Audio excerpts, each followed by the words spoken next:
मधु अपने पति के साथ अपनी सास को लेकर हमेशा हमेशा के लिए दुर्गावती को छोड़कर जाने के लिए हो गई है तैयार। इसके पीछे है स्नेहा का हाथ। आपको बता दें कि सीरियल गंगा माई की बेटियों के आने वाले एपिसोड में अब यहाँ पर दुर्गावती के सामने दुर्गावती की बेटी जो है वो यहाँ पर उनको छोड़कर हमेशा हमेशा के लिए जा रही है। आपको दिखाया जाएगा कि भाई दुर्गावती जो है वो यहाँ पर अपनी बेटी को कहती है कि अगर मेरी बेटी के साथ हमारे दामाद जी को रहना है तो वो अपनी माँ को छोड़ दें, फिर मैं अपनी बेटी के साथ उनको रहने का पूरा यहाँ पर आदेश देती हूँ। मैं उनको अपने बेटी के साथ रहने दूंगी, लेकिन अगर उनकी माँ उनके साथ रहेगी तो मैं अपनी बेटी को मधु को उनके साथ नहीं रहने दूंगी। यानी कि अब यहाँ पर बहुत बड़ा ट्विस्ट है कहानी में दोस्तों, जहां पे अब यहाँ पर मधु की जो सास है वो आ गई है और उसको देखकर ऐसा लग रहा है कि भाई वो बदल गई है, उन्होंने चाल चलना बंद कर दिया है। लेकिन ये हो नहीं सकता है क्योंकि भाई वो इतनी खतरनाक सी औरत है और वो चाल चलना बंद कर दें ऐसा तो नामुमकिन है।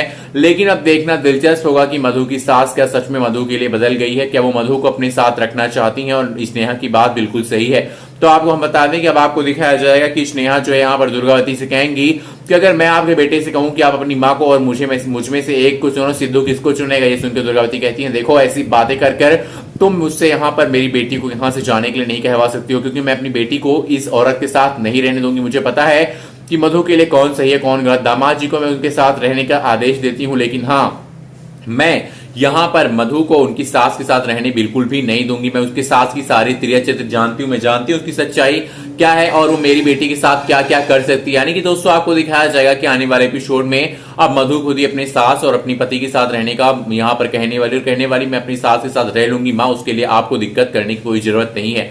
लेकिन दोस्तों उसकी सास जो है वो अगर शादी के बाद यानी कि मधु की जाने के बाद उसके साथ कुछ बड़ा हादसा कर दे तो इस बात का यहाँ पर कौन जिम्मेदार होगा। इस चीज को लेकर यहाँ पर दुर्गावती कहने वाली है कि स्नेहा इसकी जिम्मेदार तुम होगी अगर हमारी बेटी मधु के साथ कुछ होता है, मधु को यहाँ पर इस घर से जाने की और अपने भाई के साथ भेजने की जो यहाँ पर हिमाकत कर रही है वो सिर्फ तुम ही कर रही हो। वीडियो को लाइक करके आप बताएं क्या होगा कहानी के आने वाले एपिसोड में।